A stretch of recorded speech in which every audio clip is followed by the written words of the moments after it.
नमस्कार बच्चों, ये क्लास 9th का वर्कशीट 31 है। इसमें समरूपता के बारे में बताया गया है। समरूपता का कैसे हम अनुप्रयोग करते हैं, कैसे हम उसको समझ करके आगे बढ़ते हैं। तो इसमें आपका पहला सवाल दिया, त्रिभुज एबीसी की दो भुजाएं एबी और बीसी और माध्यिका एडी। तो पहले एक त्रिभुज बनाते हैं ए बी सी, और दूसरा त्रिभुज कह रहा है बनाने के लिए, दूसरा त्रिभुज है कह रहा है इसमें ये है पी क्यू और आर। इसमें कह रहा है जो इस त्रिभुज की ये भुजाएं और इस त्रिभुज की ये भुजा बराबर है, ए बी और बी सी, और एक ये और ये दोनों कह रहा है बराबर है। अब तथा इस पे इसके मध्य बिंदु को मिलाने वाली रेखा को हम माध्यिका कहते हैं। ये माध्यिका हो गया हमारा, इसका नाम है, यहाँ डी बिंदु है, और इसका माध्यिका हमने बना लिया। इसके मध्य बिंदु को मिलाने वाली रेखा को हमने इसमें एन नाम दिया है। तो हमें सिद्ध करना है कि पहले तो ये वाला त्रिभुज, ये छोटे वाला त्रिभुज एबीडी और पीक्यूएन, तो यानी ये त्रिभुज और एक ये त्रिभुज, इसको सिद्ध करना है जो कि ये सर्वांग सम है। तो हम चलते हैं त्रिभुज ए बी डी तथा त्रिभुज पी क्यू एन में। ए बी बराबर में क्या दिया है, पी क्यू दिया है, ये दिया है। और साथ ही कह रहा है जो कि एडी जो है, एडी इसकी माध्यिका है, माध्यिका नहीं, मध्य बिंदु को मिलाने वाली रेखा। तो यानी बीडी बराबर हो जाएगा, बीडी बराबर में हो जाएगा 1/2, मध्य बिंदु है तो 1/2 बीसी, और इधर से आपका क्यू आर क्यू एन भी बराबर हो जाएगा किसके, 1/2 क्यू आर के। लेकिन ये बीसी और क्यू आर तो बराबर है, बीसी और क्यू आर कह रहा बराबर है, तो बीडी बराबर में क्यू एन हो जाएगा, क्योंकि ये बराबर है तो इसका आधा आधा यानी 1/2 बीसी बराबर में 1/2 क्यू एन हो जाएगा ना, क्यू आर। तो ये दोनों बराबर है, तो यानी ये बराबर हो गया। और साथ ही जब समद्विबाहु त्रिभुज मतलब और ये भुजा दोनों में, अब हमारे पास आता है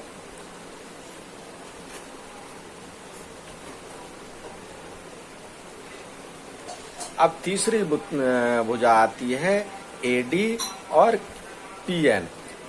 एडी बराबर में पीएन, ये भी दिया है, एडी और पीएन, माध्यिका पीएन बराबर है, ये दिया है। तो हमारे पास क्या आ गया, त्रिभुज A B C, A B D सर्वांग सम हो गया त्रिभुज पी क्यू एन से। कैसे, एस एस एस समरूपता से, एस एस एस कॉन्ग्रुएंसी से। अब ये जब हमारे पास आ गया, तब आता है त्रिभुज, अब कह रहा है जो पूरे त्रिभुज, अब ये जब बराबर हो गया तो सीपीसीटी से हम लिख सकते हैं कोण बी बराबर में कोण क्यू, सीपीसीटी से। ठीक है, ये पहला प्रूव्ड हो गया, पहला प्रूव्ड, कोण बी बराबर में क्यू, और ए बी बराबर में पी क्यू दिया है, ये भी दिया है, ये भी दिया है, ये और ये इसके बराबर हो गया, और ये दिया है, और ये भी दिया हुआ है क्यू बी सी बराबर में क्यू आर, ये भी दिया है। तो यानी त्रिभुज ए बी सी जो सर्वांगसम हो जाएगा त्रिभुज पी क्यू आर के। प्रूव हो गया। अब दूसरा सवाल आता है, त्रिभुज मतलब दिया हुआ त्रिभुज ए बी सी के दो शीर्षलंब है, तो एक त्रिभुज बनाते हैं। ये त्रिभुज बना लिए, ठीक है। अब इसके दो शीर्षलंब बीई और सी एफ, ये ए हो गया, ये बी हो गया, ये सी हो गया। इसके दो शीर्षलंब, एक ये लंब और एक ये लंब।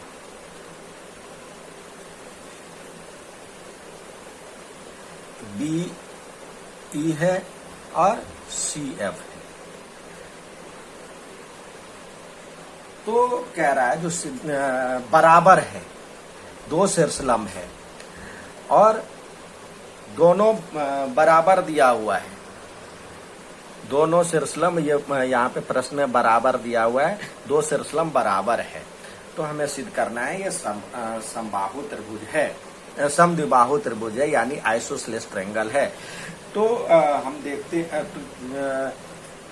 ये कौन सा नियम लगाना है, RHS सर्वांग समता, यानी राइट एंगल, समकोण, हाइपोटेन्यूस यानी कर्ण और एक साइड, इससे हमें सिद्ध करना है। तो हम चलते हैं इस त्रिभुज में, एक ये वाला छोटा वाला और एक ये छोटा वाला, एक इसमें और एक इसमें। अब देखते हैं त्रिभुज त्रिभुज BFC तथा त्रिभुज CEB में सर्वांगसम सिद्ध करना है ना, हमें समद्विबाहु त्रिभुज सिद्ध करना है। तो हम दो तरीके से कर सकते हैं। पहले ये सिद्ध कर लें तो इसके सामने वाली भुजा भी बराबर होती है, या तो जब त्रिभुज इसमें हम आते हैं तो क्या देखते हैं, ये दिया हुआ है CF बराबर में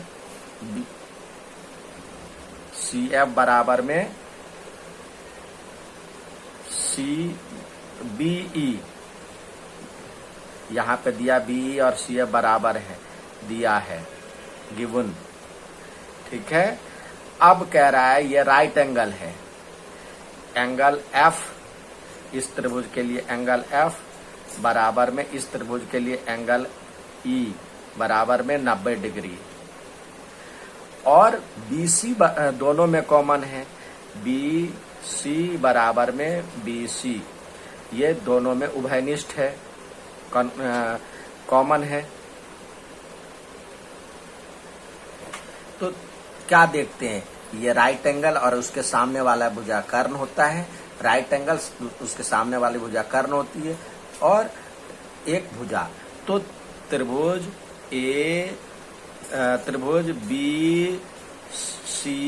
BFC कन्ग्रुएंस है त्रिभुज CEF के, जिस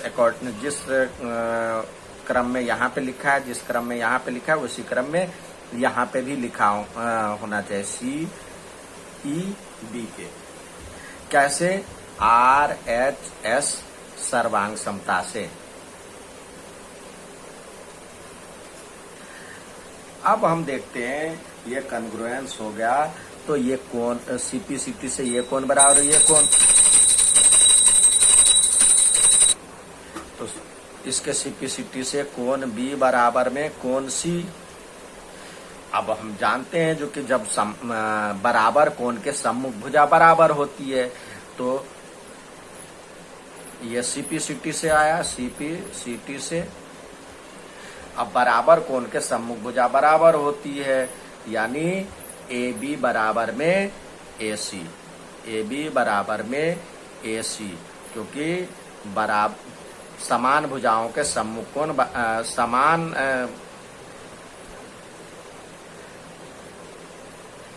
या बराबर कोण के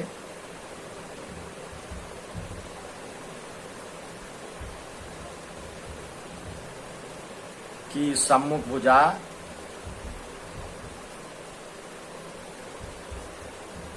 बराबर होती है। तो जब ये ए बी बराबर में ए सी हो गया तो इसीलिए त्रिभुज ए बी सी एक सम द्विबाहु त्रिभुज है, यानी इक्वल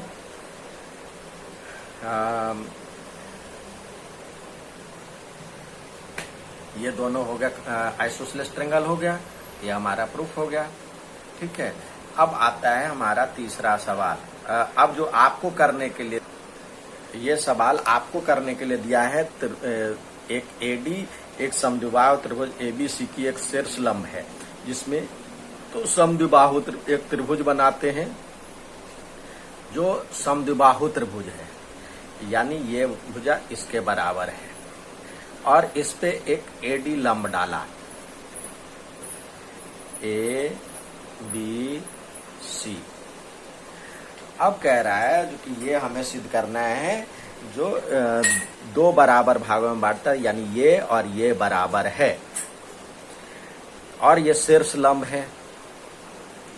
आते हैं हम त्रिभुज ए बी डी तथा त्रिभुज ए सी डी में क्या देखते हैं, ए बी बराबर में ए सी, ए बी बराबर में ए सी क्या है, ये दिया है, समद्विबाहु त्रिभुज है, ये दिया है। और कोण ये कोण एक मान लेते, कोण दो इसके लिए मान लेते, तो इधर वाले ए बी डी में एक कोण एक और इधर वाले में कोण दो, ये 90 डिग्री है। ठीक है, और ये भुजा कॉमन है, A D equal to A D.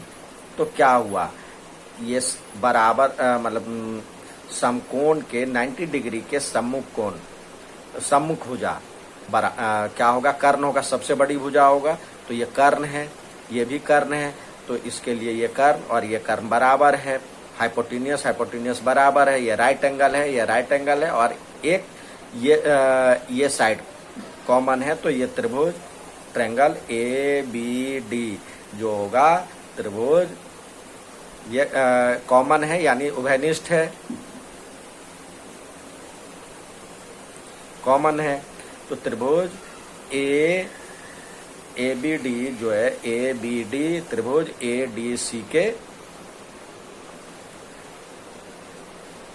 A C D उसी क्रम में लिखना होगा, ए सी डी के सर्वांग है कौन से नियम से, आर एच एस समरूपता से।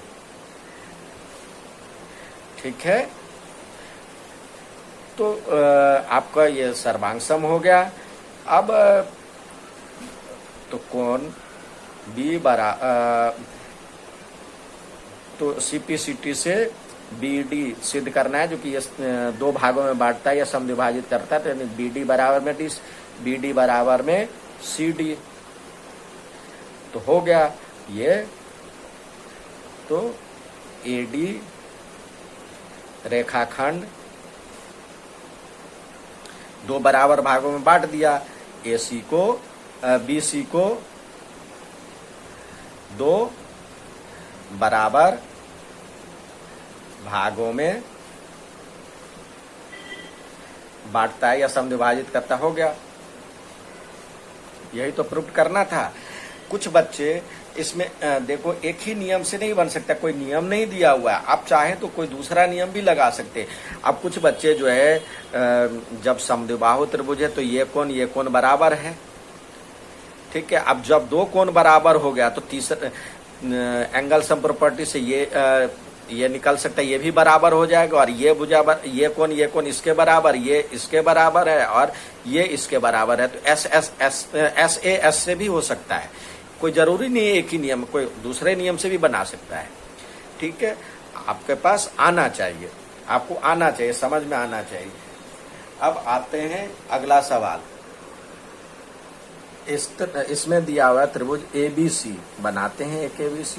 वैसे फिगर बनाया हुआ है ABC, ये A है, ये B है, और ये C।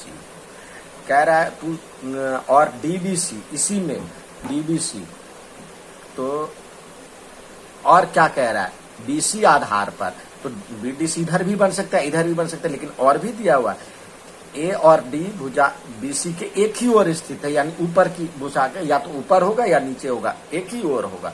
तो ये दिया हुआ है। अब ये यहाँ पे D है। अब कह रहा है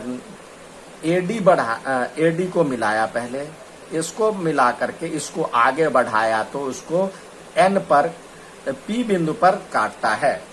तो हमें सिद्ध करना है त्रिभुज ABD सर्वांग सम है ACD के, यानी ABD कौन सा त्रिभुज हो गया, ABD, यानी ये त्रिभुज सर्वांग सम है, कॉन्ग्रुएंट है इस त्रिभुज के।